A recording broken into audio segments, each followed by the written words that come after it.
My First Summer Job by Bernard Bragg. This is a story I'd like to share with you. I remember this so well.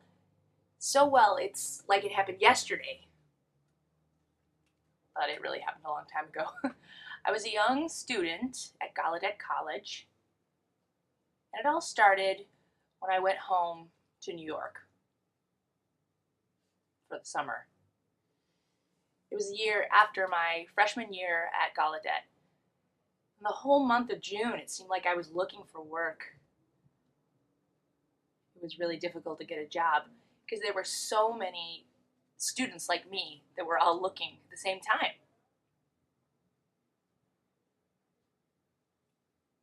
It was a really frustrating experience for me. I would go into these offices and it looked like everyone had the same face response. No, no, sorry, no, there's no openings. One morning I was looking at the newspaper and I saw an ad for a dishwasher position, and it was at a summer camp.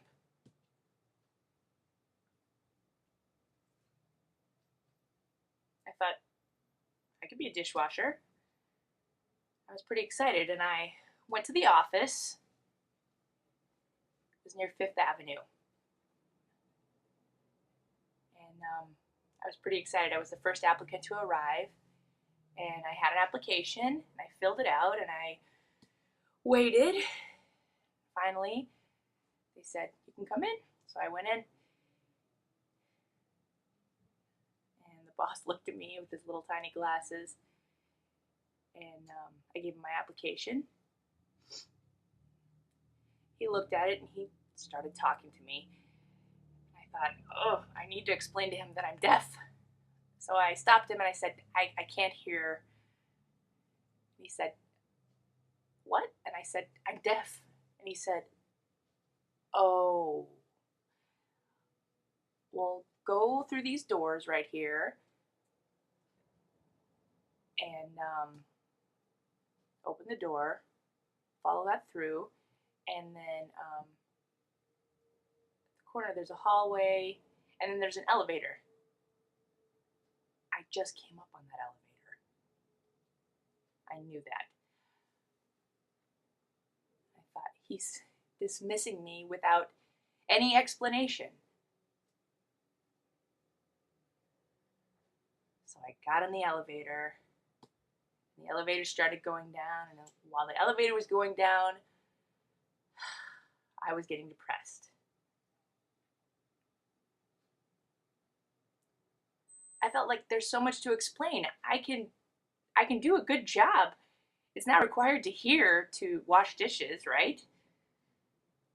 So I came out of the elevator and I went outside, and it was busy outside. There were people walking all around me, bumping. Everybody was busy. It was hot. I'm walking along, sweating. And then I thought, am I just going to give up so easy? I can't go through my life always just thinking I can give up if it gets too hard. So I said, I'm going back to talk to this guy. So I headed back into the building, got in the elevator. The whole time the elevator was going up, I was writing a note for this guy. And I went in, and the secretary's like, oh, excuse me. And I said, nope, I'm going right in. I walked right in and gave the man a note. And the man said, pointed for me to leave. And I said, nope, I'm not leaving until you read this. So he looked at me. He looked at the note. He started to read it. So the note was explaining everything. I was a good boy. I was a student here. I was looking for work for the summer. I can wash dishes. You don't have to hear to wash dishes. I've got muscles. I'm strong.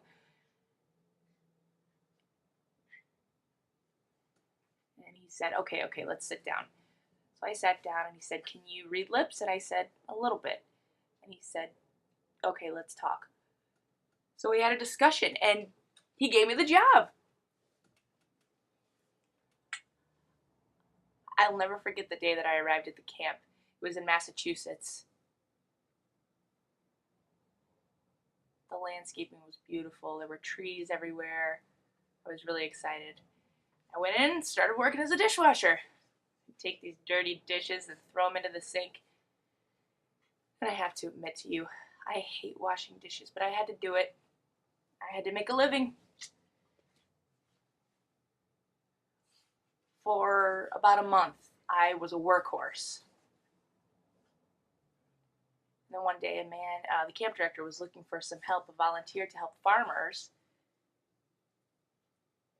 They needed volunteers to collect hay, gather up the hay from the fields, and I said, I'll do it. I really wanted to do anything that would get me out of the kitchen. Early in the morning, I joined the farmers and we all started to work. We took the hay and threw it up on a wagon, and then the wagon would go back to the barn and deliver the hay. We worked all morning. It was really hard work. At one point I looked down at my hand and it was covered with blisters. But I didn't say anything, and I thought I'll just stick with it. Then at noon it was time for lunch, and so we all sat down and started eating.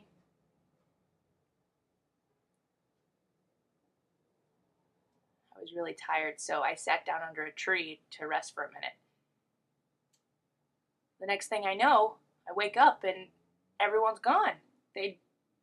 I was all by myself. They'd all gone back to work, and I thought, oh, I'm late. So I grabbed my pitchfork and ran back to the field. I saw the foreman standing on top of the hay, and he just looked at me, stuck out his tongue, and made a face. Oh, that ticked me off. I thought, what is that? My first thought was that I'm going to just turn around and just get out of here. I was so mad.